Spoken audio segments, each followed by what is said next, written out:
ndeko fali pour pas obeta toi obeta te. Je ne sais pas définir ce qu'on obeta toi obeta te, mais s'il faut définir en termes de pourcentage, il y a 80% de chance à obeta. Les concerts au Fali pour Obeta en 2020, ce n'est pas un concert communautaire. Comme ça a souvent été le cas, on a vu Wera, JB, Fali également faire un concert communautaire. Olympia, mais concert à tous les communautaires, malheureusement. Mais ndeko fali pour papa ebi ke ba combattant balinga tezani ni tembe to ni ngala mekana concert à Tembezaki année passée année au Tembe ça masuta concert à Tembezaki mais obeta na ye loko eza na communautaire ndazo ke beta loko la za susu na Karine te alingine ba pointe Karine Mokonzi ils appellent option bien donc Karine mutande ko influencer non bon pas forcément mais balobaka celles les imbéciles ou les badauds ne changent pas. Donc bato maele awepe lobi kozana na moi kama moi nkokoso lelo basa nini obungi site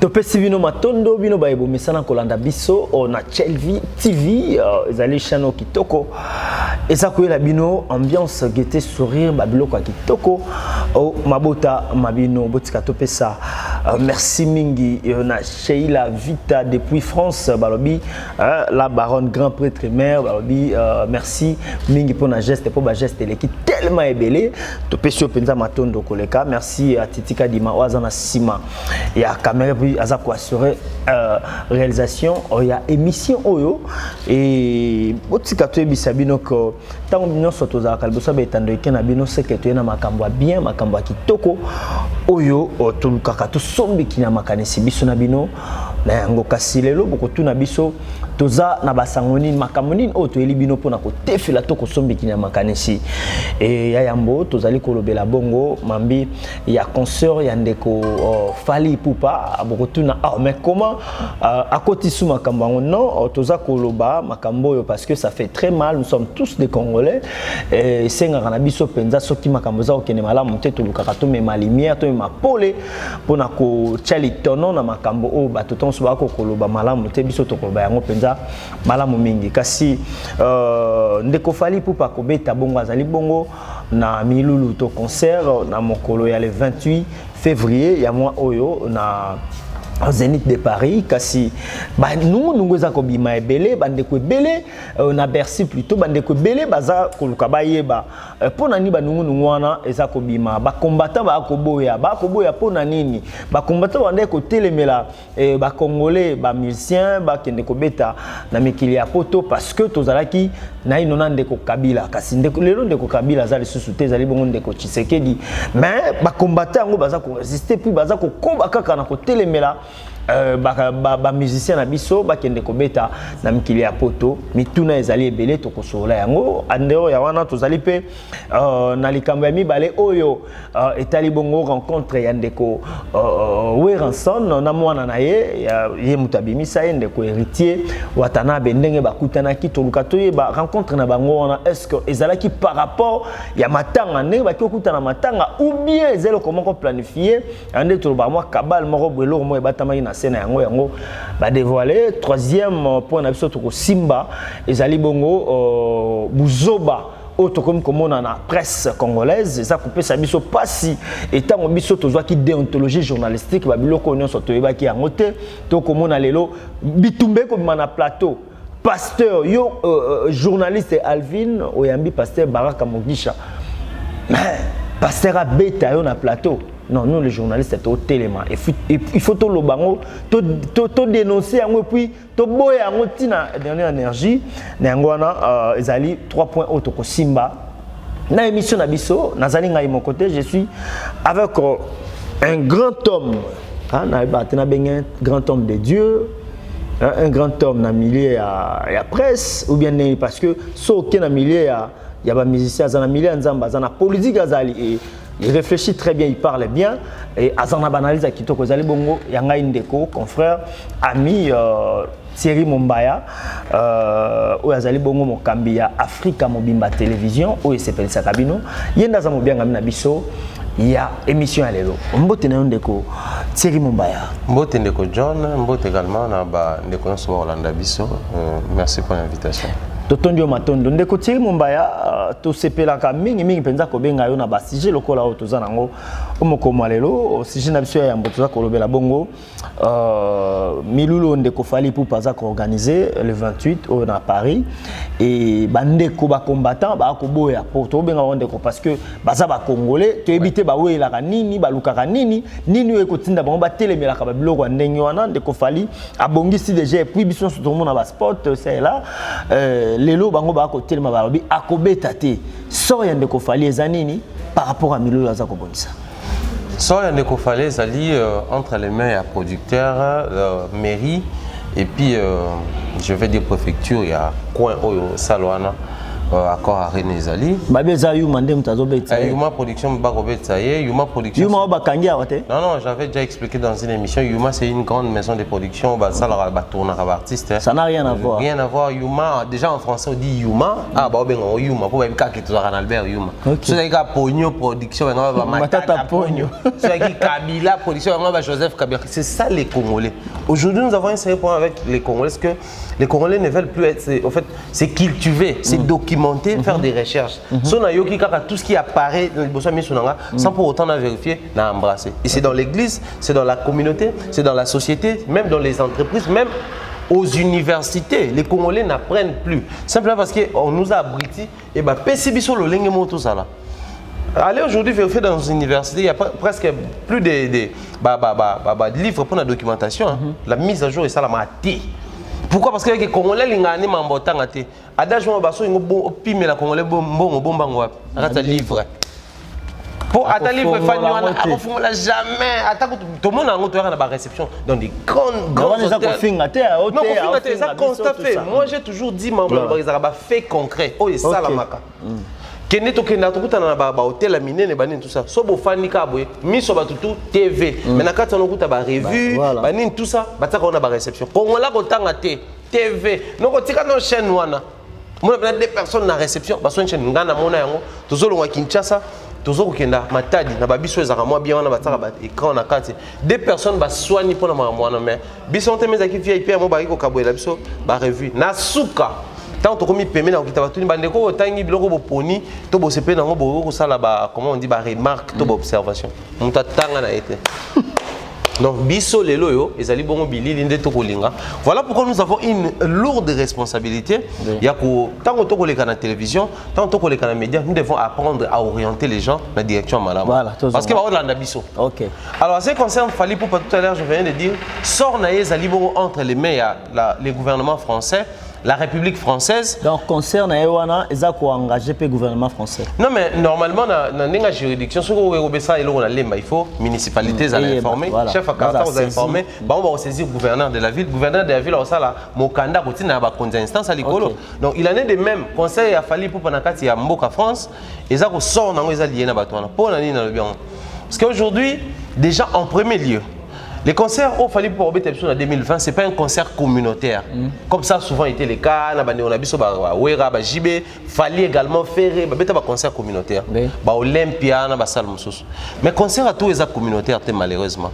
C'est un concert où ils ont ouvert na bamboka nyonso, na bandeko nyonso ba bamboka nyonso. La preuve, Dadju qui n'a jamais joué un concert communautaire, qui ne joue pas des concerts communautaires, au kobeta dernièrement la version. Invité na Isaki Fally Ipupa, na Keblak. Biso to là il a fallu à Kinshasa. Si mami komi balé toi qui na répétition, ake Mikila Poto, total inabilité monier, invité surprise à Dadju. Même biso to là kana to ebate. Abeta peli soloté. Oh, abeta li soloté l'autre tout total cas Dadju za na concert, ba yemba nze mo yemba trouver la moi, titre na ngo ba yemba Fally Dadju Keblak. Invité le bosso Keblak à côté. Biso bato to nga ba vidéo to ba li faza a c'est mtomoro, c'est tout à li famata. Donc pour dire que c'est pas un concert communautaire. Pourquoi empêcher on doit beta ni ba beta concert ba congolais ti. Lorsque on a la concert ba congolais, en ce moment là bokolo ba que non mboko eza na guerre, bato baza ko souffrir biso to lingi ba fête. C'est ça la différence parce que Yuma, quand Yuma fait tourner les artistes, Yuma n'a jamais tourné un artiste congolais pour une production communautaire. La preuve, Keblak, Yuma tourna bango, MHD Yuma tournaye, Wizkid Yuma tournaye et tous ces artistes même francophones. Au bazar des souches congolais, Dadju, Keblak, Naza. Baza ba Congolais. Yuma tourna ba beta ba concert tisiko. À part fali so hôtel na ba programme ya ba concert na Bercy wana okuta ba concert mususu signé Yuma Production. Mais ça peut ba Congolais. Non mais les problèmes ça siko qu'est-ce que nous reprochons aux artistes? Bisika ba fandi tonini. Si tel est le cas, c'est que Falipe aza Congolais de nationalité, mais aza résident français, faire également résident français, héritier résident français.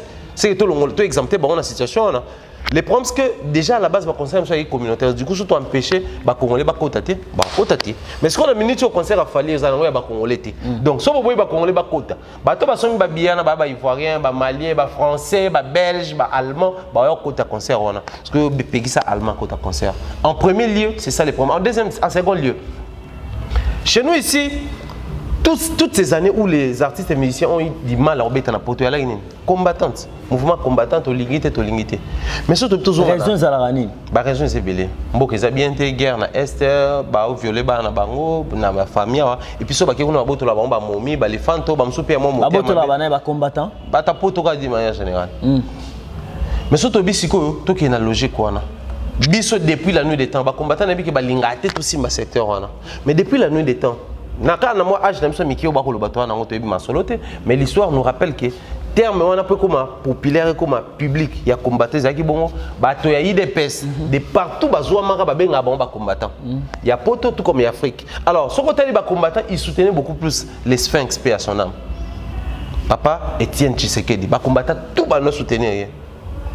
Si ko tant moi na naenda comme président une partie va combattre va s'aligner dans moi si va kabouane mais normalement faut va kabouane pour une partie va venir biso Abraham Lokabanga les autres parce qu'il peut na combat même Fati il fut combattant il y a des vidéos qui circulent sur internet d'Abunda à la vingtaine en Belgique étant combattant d'Abunda donc Bakata Bilamba Zoka et tout combattante donc ils ont expliqué que bateau va s'aligner dans Simanae et l'ongoli nombre va combattant en dehors na yango ndenge ba musu balongwe Fati a Keya comme président de la République à ce discours, bateau tout, bazan a problème dans beaucoup et tout, bazonga. Nos amis, nos frères, nos sœurs, au mingi bazo pe mokanda na ngunda, babokani. Kabila ko lukisa biso, buta ko lukisa biso, ta bata IDPS, basali au mois journal, to loba. On en a marre. Basali au mois journal là au tindi kuno côté la préfecture, président. Si vous avez le président a bien un document tous en cours. Pour nous, la nationalité. Ceux qui ont zonga. Tant que le président a bien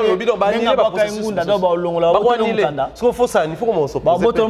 Non, mais non, vous avez un tous avec un résident. Vous avez une nationalité, ou plus un passeport, et tout. Du coup, processus c'est ça. Et là, il y a qui mène un problème politique. C'est que vous avez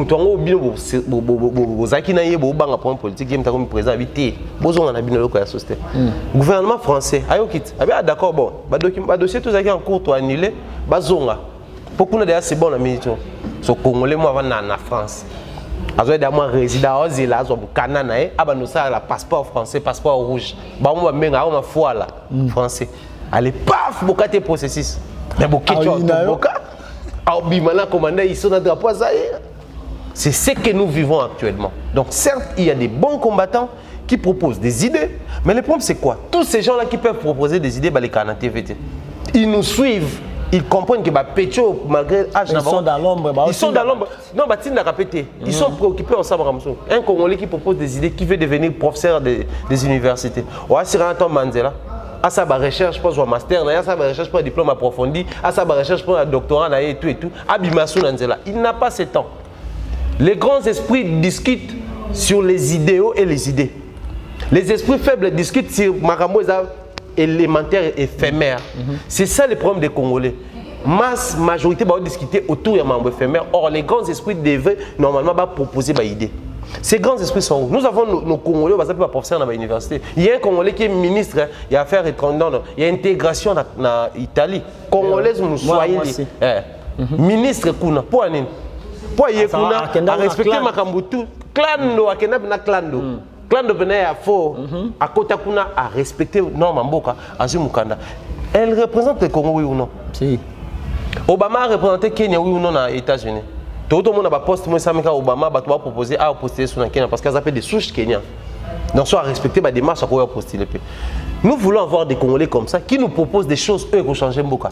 Toutes ces années où on a bloqué aux artistes et musiciens la liberté, il y a exercice dans Bango. La loi garantit aux artistes et musiciens liberté, bah exercer Moussala dans Bango. La loi française est au courant. De moi, il faut une manière en sorte que tu es assuré. Bon, malheureusement, avec moi, j'aime souvent dire des choses vraies. Ces artistes et musiciens ont barricade Bango, empêcher Bango de se produire. Parmi ces artistes, là, celui qui est France et Fouta Bango. Pour l'année, parce qu'il y a une loué salle. C'est pour ça la production, il faut faire formalité zarabou na fouti. Biso a vu que ça les a beau espace au côté autant de personnes, il faut au foot assurance autant na fouti. Na seul moment ça na souka conseil bétamité qui gagne qui perd. Ndeko tiri mombaya ko tona to ko le kango bongote.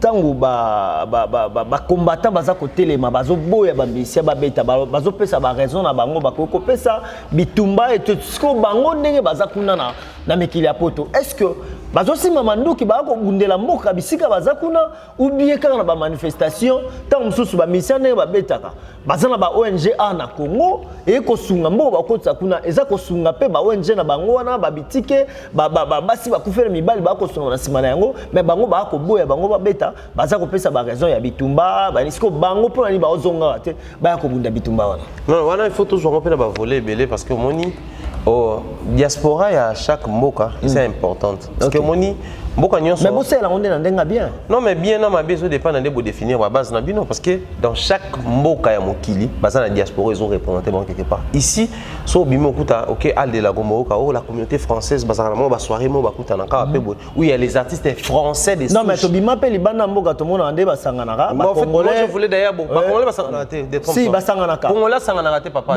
c'est pas le pays ba o basanga na ka basanga na te so ba ka ke faire au beta ba outi Allemagne France Belgique ba yewana. Non mais moi j'étais une fois na Tunisie Tunisie basanga na wapi na mona bande ko na Sfax na kenda na Sfax na longwa Tunisie Sfax pona na ba tozana ba rencontre to na ngo oui na Tunisie ba tumingi basana ba luka ba mboka na ba destination finale na bango basanga na te. Donc eza na Tunisie choisir faut John apesa nga idée noko moinga nde aza na juste circuit mo ba bimela kota boy faut kota na mai fona zongi sala boy ya ngonde moni so 500 même na ba Turquie wana na ba mboko ni so bande ko ba ko lekela Grèce bandeko mingi basanganaka pour basana choisir parce qu'il faut tout ça l'échange ba idée to e banzela to lekela mais so ba ko na ba destination finale basanganaka te cop vide cop sili congolais na diaspora kuta na raso keza fête to matanga tanga wa fête wana ko lia te ko melate asala te lo ba queer wana boye akoti na kata sala telinette na butu ma telinette abomi misu a la cigare na sala fête au vimana au fumer scanten et tout wana si 3 triple semaines et là tamina sekuna akoyoka mututi. Il y a des Congolais qui se diffèrent dans ça. C'est là où nous voulons investir et puiser en même temps. Ndeko fali pour pas obeta toi obeta te. Je ne sais pas définir ce qu'on obeta toi obeta te, mais s'il faut définir en termes de pourcentage, il y a 80% chance à obeta. Pour 80%. Billet comme presque épuisé, bato basombi on ya kaba congolais. La loi française ils ont protégé autant Congolais avant le sol français, autant Malien avant le sol français, Burkinabé avant le sol français. Parce que dans la liberté, il y a un mouvement. Maintenant quelqu'un qui se déplace dès chez lui.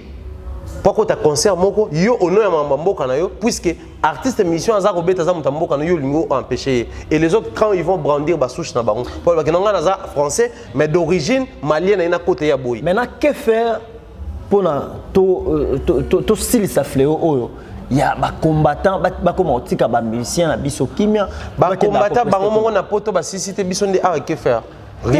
Bon, que faire Moutounana et ça revenir na bandeko wana. Dans ce cas, il faut bandeko ba répondre, il y a ton numéro qui est affiché parce que moi je pense dans ma combattant, je respecte les combats. Je respecte les combats parce que les lots mine de rien ba combattant peut battre pression bana wala mission bétaté. Donc ba like ça mon que bisom to contrôler terrain. Donc soit que pota que ba faire en privé. Au départ quand tu as affaire privé ko ya to mona ba ndeko msu lo ba sele ba so ba prendre na ba escalator to mona ba ndeko lo ba ya jaki pasteur ba so ba mbata to mona pasteur walo ba quitter la chair descend de la chair au nom de Jésus. On a tel niveau comment mais après bah jouer dans moins largeur mission soit koya naé pour des raisons de santé à koya peut prendre sa clip naé à koya peut pas showcase et pour se faire un concert mais gouvernement ko solaté gouvernement n'a rien à faire sauf gouvernement ils a qui sécure parce que là on a les années mon tout est politique faut tout admettre. Je ne suis pas fort en matière politique, mais vu que tout ça est observateur à la société, tout le monde. Si seulement si aujourd'hui, pour passer la procès ici à Brise, moi passe parce que ici à Brise, on va au Sénégal. Le Sénégal a protégé pour avoir, investir dans beaucoup, surtout protéger c'est un citoyen et avoir le asile pour livrer de nos yétés. Il fallait un organisme miner dans le monde soutenir. Tant aussi que le Sénégal va sentir que Tchad commence à pression ma casse, va céder, va salir procès ici à Brise. Il en est de même dans les combattants. C'est seulement si la France sentait une pression, la Belgique sentait une pression, l'Allemagne, on sentait que les combattants ça prend une forme comme qu'on nuire biso. On peut céder politiquement par là. Mais vu que les artistes sont foutus, ils vont au niveau communautaire. Ce qui va sauver l'artiste, il fallait pour passer quoi? Conseil non communautaire. Faire rigoler un concert en Europe, en Russie. Un très bon concert. Il est quand même normal. C'est-à-dire, à l'on est dans la zone où on a fallu pour pas. Deux ans, fallait pour pas au Canada, aux États-Unis, en Australie. C'est-à-dire, combien ça partout? Le cœur a combien en Angleterre pour combien en Angleterre?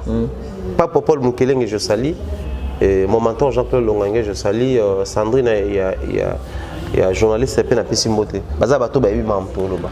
Du coup, moi je pense qu'il est grand temps que les artistes et musiciens se positionner. Moi, j'en appelle plutôt aux artistes, pas aux politiques. Parce que le problème avec les politiques, les politiciens, que un peu d'intérêt dans le déjà, la politique est dynamique. Le mina na kabila, le na romina fati muto akamwate. Le na zana fati le na na fayo le muto akamwate ça dynamisme to changer ba position. Mais les artistes mais bino mbabloka bo betate. Parce que ceux qui sont na poto et quand ils l'ont par contre au bimsambo. Ceux qui beta ko ça clip na poto et quand ça monte par contre au bimisa.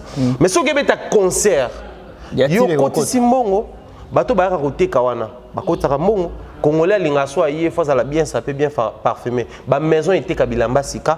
Voilà, c'est-à-dire ça fait tourner le business. Parce que l'artiste et musicien, depuis toutes ces années, quelles sont les mesures prises, des mesures vraies? Mais il faut pour papa et que les combattants balinga. Tes années ni tembe, toni ni ngala mekana. Concert à Tembezaki l'année passée. Année au Tembe ça masuta. Concert à Tembezaki. Ah beta na yelo quoi ça on communautaire ndazo ke beta. Oui, mais ceux qui sont communautaire en beta on dene. Ah. Combattant à permettre attends. Non mais ça a pression depuis la nuit des temps ça a pression même le concert il y a des connexions Moïse Mbi oh le va le la Gégé Ndanga ceux qui violent son Moïse a bêté concert moi qui invité na kata Belgique ba kena ina trina ndeko iso na ndeko bokechu ba ya basaka ndé basala quand ndé tout le monde a ba vidéo mais après Moïse a bêté et puis Moïse a dit nous avons réussi à jouer grâce à Dieu. C'était pour dire que il faut comprendre. Si Moïse a un niveau, Moïse c'est un bâton. C'est quelqu'un qui sait, moins nerf solide. Mais si on a un niveau, grâce à nous, il a réalisé que ils ont qui facilité dans le terrain. Dès que Marcelo, tout ça, on a produit par Kazarim, quand il y a Zénith, je crois. Le pasteur Francis Ngawala, le musicien qui va découvrir poto. Ils ont lié à Mouké, ils ont mis dans l'horizon. Malé, mais ils ont espace, malé, en besoin. Bisous, c'est une année. Aujourd'hui, il fallait pour pas la possibilité, vu le succès, il y a un concert non communautaire. Il y a un concert non communautaire. Il y a un concert non communautaire. Il y a un concert non communautaire. Il y a un concert non communautaire. Il faut un concert communautaire. Il y a un concert communautaire. Mais il y a un concert chrétien. Il y a un José Nzita. Benjamin Moula a un concert na poto. Écho d'adoration. Papa Franck, HP, des Paul et les autres. Il y a un concert na poto. Sans compter adorant l'éternel. Matou Samuel, Papa Denis, les autres. Il y a un concert na poto. Équipé. Mais les artistes et musiciens, ils sont chrétiens. Nelson Balongola, Mituna Bango, Babeta, Nelson Bango, Babeta concerne Inde. N'a fiston bouille. Pour choisir. Alors que mais en Afrique du Sud, Baotika Bango, Babeta. Tu vas dans l'église, ils ont concert. Dans l'église. Ils ont concert. Concert public, nous avons mis Kango, ils ont Thomas Lokofe. Ayo Kalumbe Lumbe, Thomas Lokofe a clashé Kabila. Je suis allé pour Abeta Kameba, Boya Kaka. Voilà pourquoi on a souci dans plus la concert communautaire. Voilà. Il y a une place où on a ma mère, on a baroté comme Safou, tout le monde a ma mère, on a baroté comme drapeau Congo, tout le monde a ma mère, on a baroté comme Bilamba, drapeau Congo, parce que on les a rappelés à la communauté. souci dans les alliés makasi bande ko combattant ba trouver table où ko réunir bango ba artistes et musiciens ba politique ba réfléchir sur ndenge to pérenniser musique na biso na ba production scénique. Très bien, merci beaucoup Thierry Mombaya babi mwana maele on réfléchit tellement bien et on a to lukaka mingi continue la rôle au kasa pour ko répondre na banalise na biso. Deuxième point to ko lobela likambo ya héritier Watanabe na ndeko Weranson. Tout le monde qui biso nyonso to mon vidéo neza ko circuler héritier Watanabe abota bon pas abotami akoli Weranson na zemo na moke akoli na ndako na ye héritier Watanabe aboti na ndako wa Weranson ko kabona na Weranson ebenda ba nungu et atikala jamais kozala na respect ya papa na mwana ya Weranson et par rapport ya ba fanatique na bango et til tout le monde qui ça ko continuer ndenge wana. Par contre tout le monde a fallu poupa na Koffi Olomide babiloko wana etikala ozate mais ndenge bakutena na matanga est-ce que ça place bien ya koyaba réparer relation na bango ou bien il fait baluka moi terrain moko bo libanda ya matanga pour ba continuer to ba réparer au bazana ngoloko la ba rancune to ba antécédent. Bon, John, le roi de Lucas, tu vas dire on a un tout CP là. Moi je pense que le roi va compter dans ma tang, ils ont premier pas. Félicitons les premiers pas. Héritier pouvait ou ne pas venir. Héritier aurait pu koya à saler le roi à saler en adhère avec son monnaie production. À mon niveau rabité kara et puis à lobby d'interview qui n'a pas pu ça tout va motété. N'a qui der monnaie. Quand les apôtres famille zawana. Bon, famille il y a certaines personnes en famille Nabiso et arrive après que tout le monde en a bon des semaines après, un mois après. Voire même plus. Mais il y a biso na biso neto abo, ils a pas silence à 3 jours sans y en a mon. Donc pour dire que et comme il soit biso peut coller la famille. Un sous na sali fièvre yo yeba. So qui lobby au kuna na côté hôpital tant ba benga mais à côté hôpital nen John lo ba té à sali fièvre il y a 2 jours. Mais tu vas observer, c'est-à-dire yo ko na actualité na à jour que la famille na biologique. Alors, maramwana, moi je pense tout ce qu'il faut faire à la base c'est féliciter Weranson, féliciter héritier Watanabe. Ba réussir quand même ko longo la ba ego na bango, ko briser ba glace. Seulement et conscientiser bango moko et conscientiser pe biso opinion na ba fanatique na bango ba mélomane et tout parce que les artistes et musiciens nous ont abrité na ba niveau belé. Dans quel sens que moni lelo baza ba leader d'opinion so que na France. Je vais citer la France. Au monde qui est grand leader d'opinion, tout leader d'opinion va peser marquer un footballeur. Quel est le même dans la famille congolaise? 20 mots exemple, chaque famille comme même sa footballeur nango. Faut moi na moi côté école de foot. Ils ont mon PPA bato ba osala 20 ba on est mutu ba ko emporter makam. Biso ce ko pa na biso ya la banduleman. Lelo pena bo depuis ka wenge kabwana. Obi ki kalezaka bato mo baza trop rapproché so ba kabwana ba no sa scandale. Mais depuis wenge kabwana tu n'allais jamais étonner tant tout le monde a un club de football et Kabwana, tant tout le monde a l'église et Kabwana, tant tout le monde a un parti politique et Kabwana pour aller Wenge. Tu bien en Wenge Panzani. Pour combien de mortels battent le qui ont une influence sur Bisso. Donc on peut normaliser même les choses spirituelles au nom de la réalité mondaine ou physique. Donc les artistes et musiciens ont une lourde charge où il y a pesa Bisso Nzela Tolanda. Tant que Sankara écoute à notre émission pendant le bas, tant que héritier Kaya Shankara, Nao Kanjaya, Somelanga Ipa, Abosana qui héritier Fana. D'accord, tonalité. Qu'est-ce qu'il y a bon pas aurait tellement moi mon Kinanzala, y a un bon. Tant que Bakarine, on est en fait, tout bon, ça pour nous regarder comme ça t'es, biso to ba to coller presque na héritier arena ba lengo wana tia. Je parle de Wenge, c'est ce que je déplore la wengetisation de la population. Ils ont wengetisé les pays. Comment? Wengeza, lelo John a salanga bolamu, mais lobby, le kolanga na position force John na position faiblesse en robot ya bolamu tout salanga. Lelo oyo, nga na sala John bolamu, le quoi John na position force, na position faiblesse John a collé capé na car na vitesse, là les kanata pandi mai et sopel nga na bilamba. C'est ça le Wenge. Mais c'est mo beto ebiki oh so we raté to ngato yebete. Mais lobby qui passe à la télé pour dire ouais grand formateur t'es papa chéri de makambo. Ali bon matonine. Mais ce que les abanani batinda bango na ba comment na ba niveau les biloko les héritage musical fan na nani ba mise ba leka ba na télé ba bon c'est héritage s'il te plaît puisque ça arrive des fois au mona bis to mona ndenge ba ndako ya ba olela na ba la zamba ona ba présenter bango amemina ba na kasa c'est ba na kombi ba cha pour ceux qui fan wera ozwa pour public ndima ndima yo ato ebino emba te ce public ndimi wera ozwa sikoyo il y a comment on a muta façonné la pesio vie quand bien même si mon pesio vie et ça que yo pour qui na savoir na yo il y a monde matisio mais andima qui quand même aux vivre parce que au comment na niveau ya ko boya mutu eza nini teri mombaya eza wenge mais c'est que biso ndeto même on a modèle on to benga wenge bo bango mombala exhibition pour bon baba il y a pas des esprits derrière tout ça non laissez les esprits se reposer en paix besu wa kana mai so que luka bango te besu wa kana mai na mopepe biso to na mokili besu wa et pour mes amis il y a certaines choses surtout spiritualisées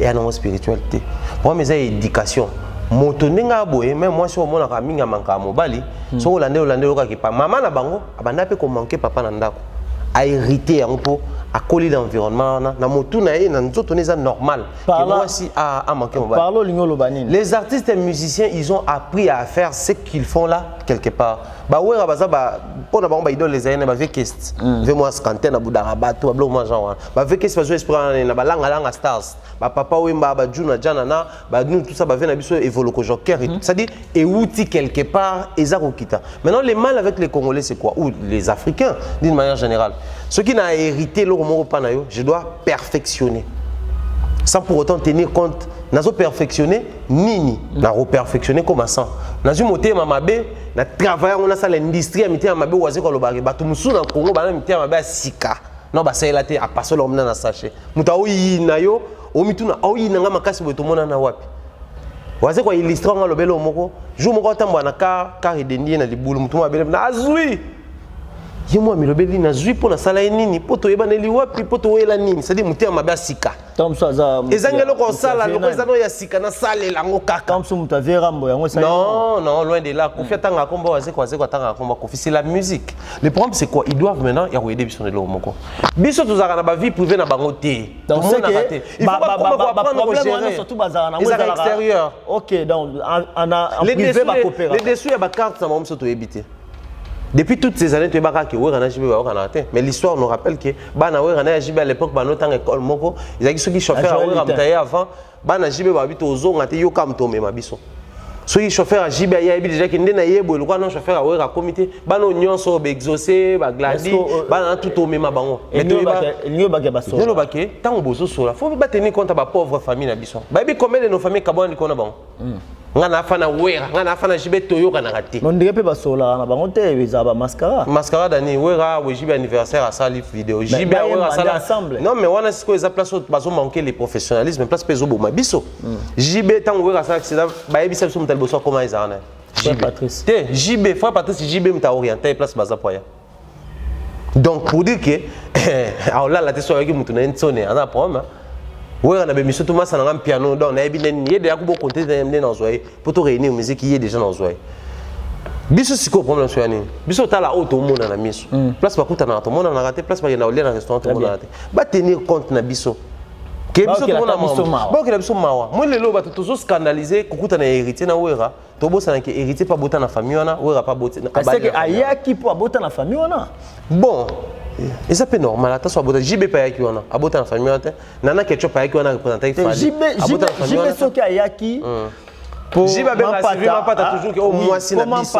biso titan to linga biso to zala nde ba simbaka idéologie wana bon au-delà papa sacrament de akufa mais tant alobaki au moins si na biso alobaki ke ba no pe biso mbongo to ba simba biso alobaki titan to linga biso to zala to mona vidéo papa chéra ça l'anniversaire ya maman pasteur a rappelé biso ndenini mampata no lambela parce que wera mtala de ana mampata ba komba na ba cité ba no kelia et pas mampata na ndako wera c'est-à-dire c'est devenu une famille ba meka un peu kota de l'eau dans les vins ba tena compte na biso parce que le lo boye ba to ko interpréter héritier yé pour linga bo mamoto na wera miange mi de mozo bima lokola za susu na Karine te alingine ba pointe Karine Mokonzi ça peut option bien donc Karine mutande ko influencer non bon pas forcément mais ba lobaka seuls les imbéciles ou les badauds ne changent pas donc bato maele a wepe lobi ko zana na moi kama moi nkokoso lelo basa nini obungi site donc ezaya mabe penza na katinga na monité et bato batika ko scandaliser to beta onkara pour mes aranini ezaka pe bato bazaka tout ba fou du roi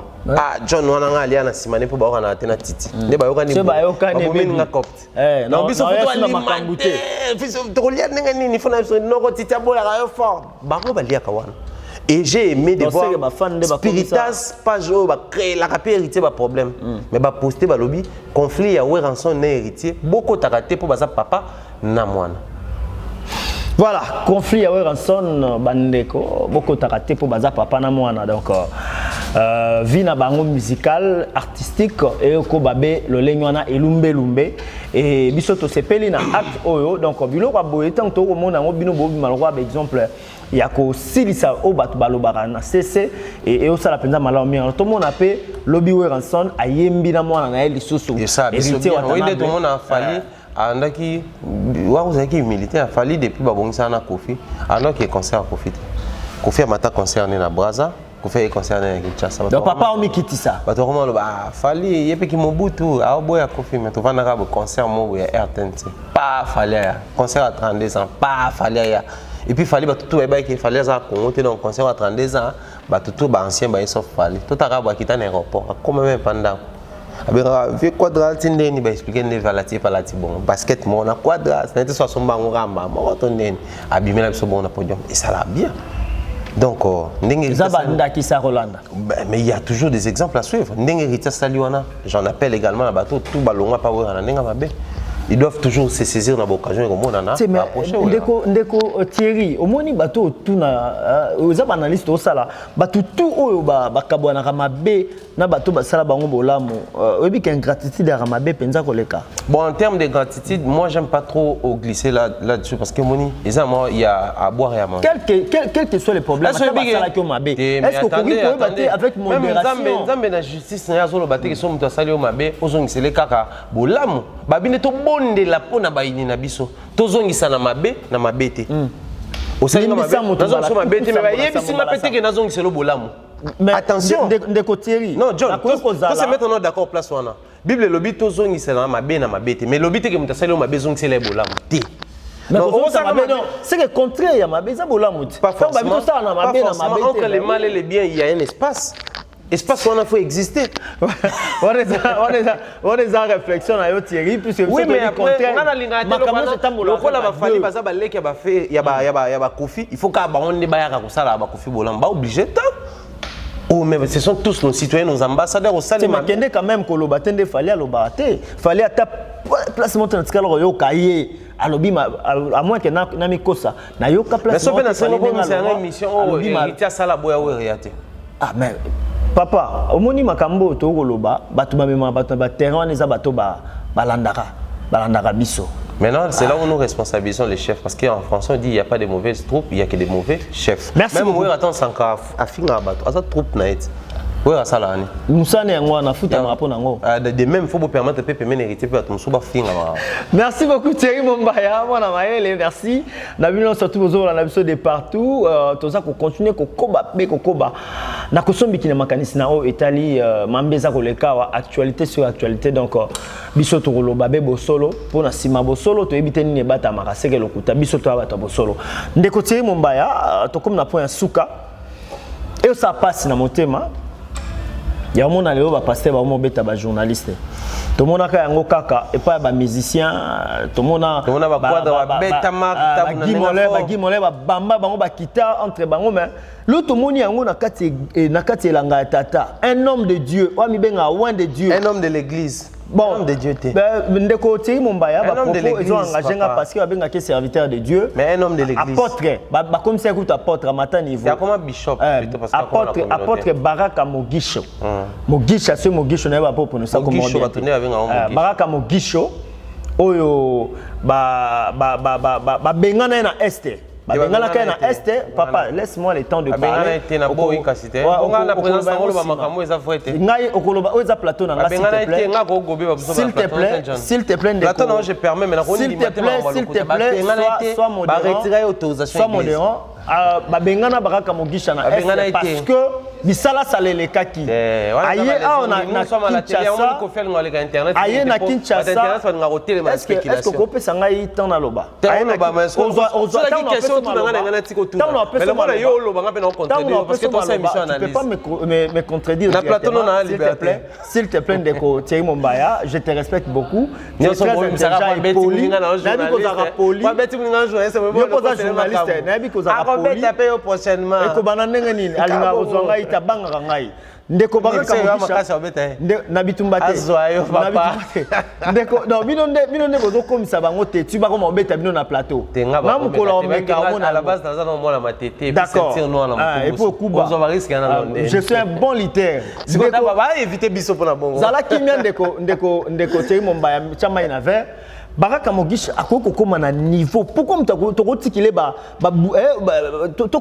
tokoma léger tina niveau modèle ya ba dénigrer un journaliste ce qui pesa ba kabal na bango basali pour ba pesa succès na ba pesa buzz na ba image na bango ya abimi sa téléphone otala téléphone na ngai na sota l'image wana tala téléphone na ngai nga na zakanelo kwa mabete allez oh bon yo lobi obongo oyo nini allez ta pasteur bandi ko beta na lobi na yo okomeya lisoti azobeta yo te pasteur nazotela kaka tozana émission tozana en direct poni babuzo bandengo wana tomona yango awa na Congo na chaîne Mirador Télévision na sous l'arbre doré émission moi bande ko le commande ko Gabriel Mokia abunda ta beta ndeko kombe bungi ngai bakanga émission wana na réalisateur bakanga na caméraman bakanga journaliste batutu basala jour wana bakanga bango bakata émission wana ebanda koleka sute ba eko zwande komoka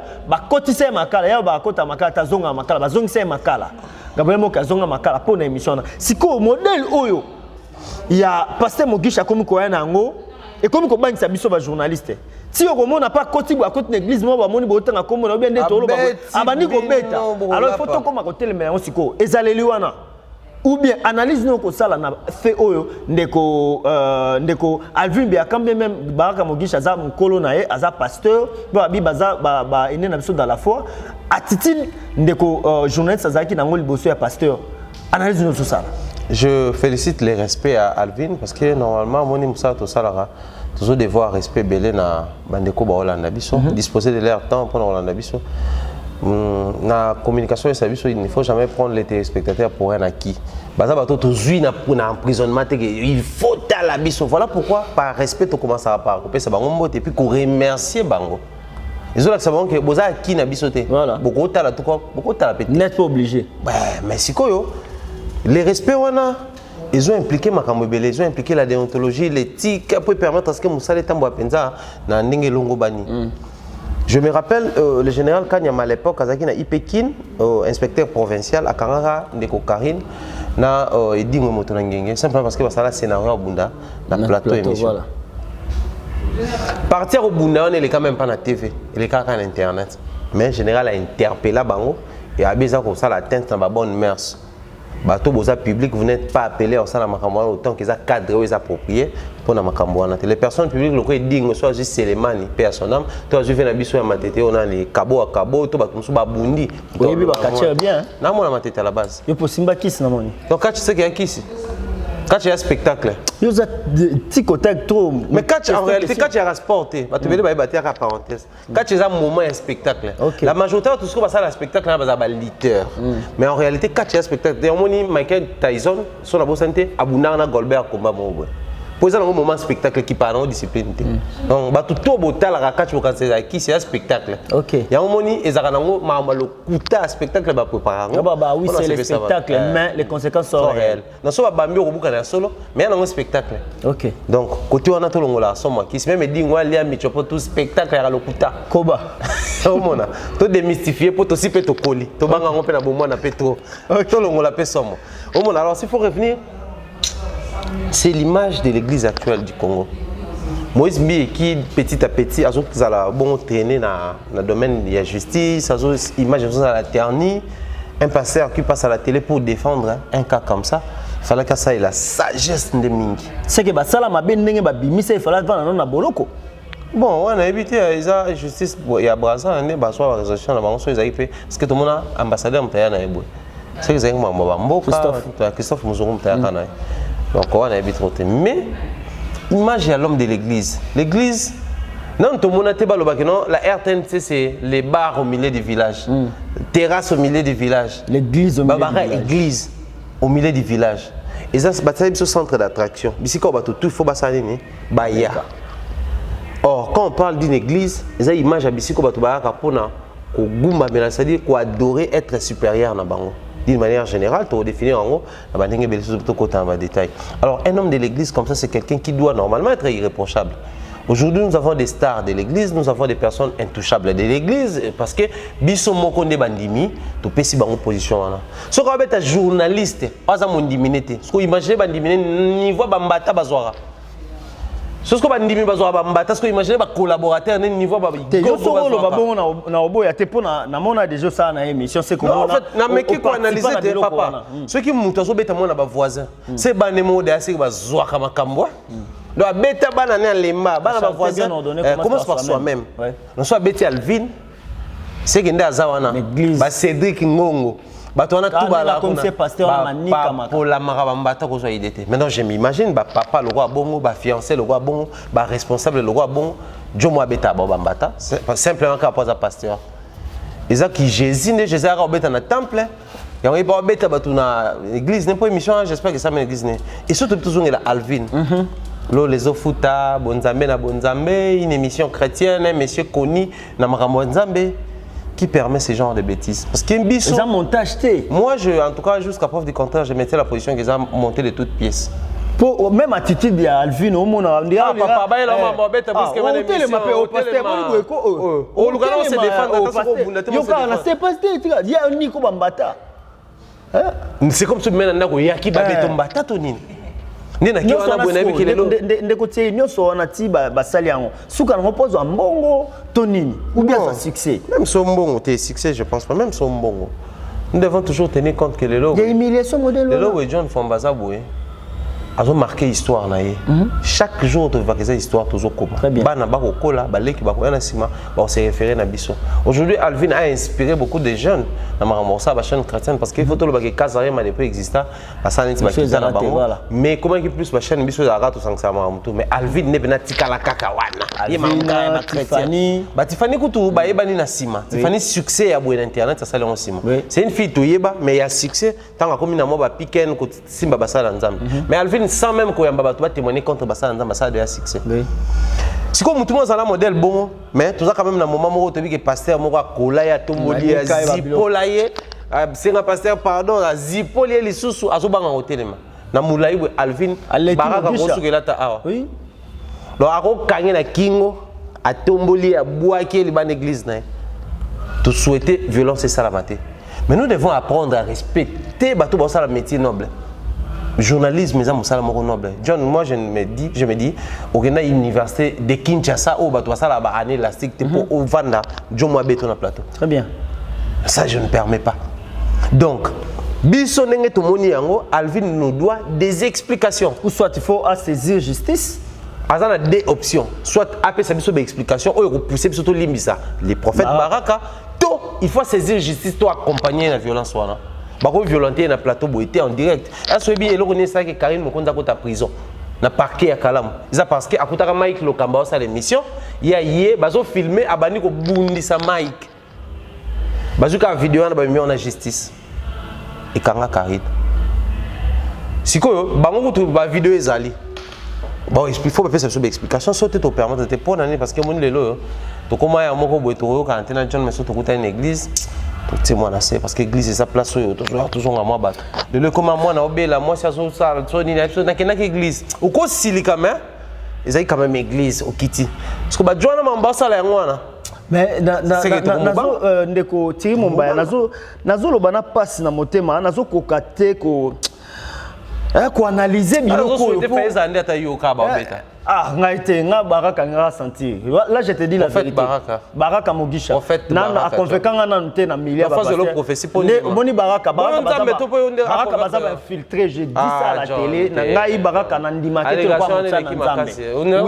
Na ndima ke to kwa mosali Nzambe, c'est un infiltré aye na kombo Nzambe aye commerce. Ce filtre on a gagné yo remarqué que l'église. Soki abimisaka mbongo na église, abimisaka ba mbongo, il faut l'état akangaye te. Ngana olia mbongo. Yesu abimisa mbongo na mnoka mbisi bakanga Yesu. Batinda bakenda bimisi mbongo na mnoko ya mbisi metika la bongo te yabimisa ba mbongo na poche.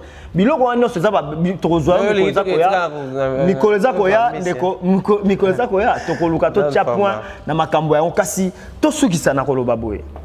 Pasteur Baraka Mogisha par rapport à makambo nyo surtout a ko sala pour na yeba mutu mo alingaka buzz alingaka succès alingaka so temps batu ba sentir que azali ata lo banzamba malonga zate Bible na yebite so yeba de Genèse et Apocalypse je ne pense pas attitude ni na koyi kozana yango pour respect ezonga na biso ba journaliste pour lo kwa sali wana tisi comme so de embargo ata nasi nani ministre na biso ya communication Jolino Makelele merci parce que au Samusa na bien batokoti musala nini so sala job mais aux autres melanga pour la secteur na biso a perdu les désordres bas les pleins musala ministre même ministre la mère mais nous écouter nous recevoir ayami combien de lettres to ko sa ya baba okinga na lobia ça bien le mal ça malamuté OK son excellence Jolino Makelele ça bien.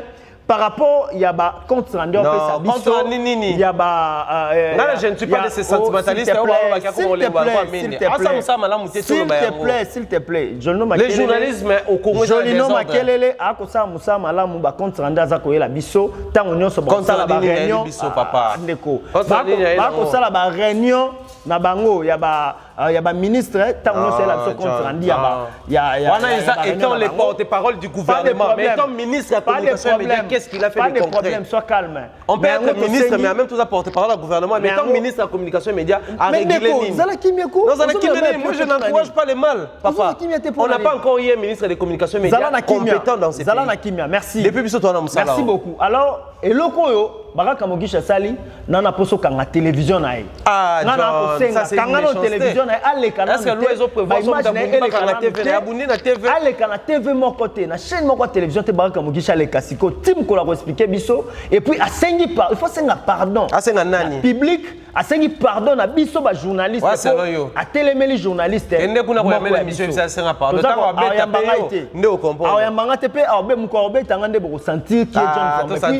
Yozo kana nde prophète Baraka. Baraka Mogisha pour na nazo ba c'est pas un homme de Dieu. Ah John tout à l'heure je l'appelais un homme de l'église un homme de Dieu. Alors il n'est pas un homme de Dieu, je te dis Ndeko Baraka Mogisha ya kosenga pardon Ndeko Alvi asenga ba journaliste ale kana TV ndenge tama na TV Apoli ya repa na yango merci beaucoup Thierry Momba merci bando so ndep so to komi na suka lobana ya suka par rapport ya analyse so to salimi satu ya Ndeko héritier watana benawe rasona fali pupa ndenge bazolinga ta beta lisusu na Bercy na shit ya Ndeko Alvin na Baraka Mogisha ba scénario na ba basali pour ce qui est de fali pupa c'est la after le 28 qui concerne en Angleterre après voilà tous les Kinshasa accordé sur une interview sur les possible qu'on pose des questions à produire ba conseil na ba nini pona ba leki ba wana sima et au sala biso bien belle prestation na yé force na yé et puis na ba mission nyonso au ba sala on a ba ndeko bo sala pe wana aider nous à avoir des émissions des vidéos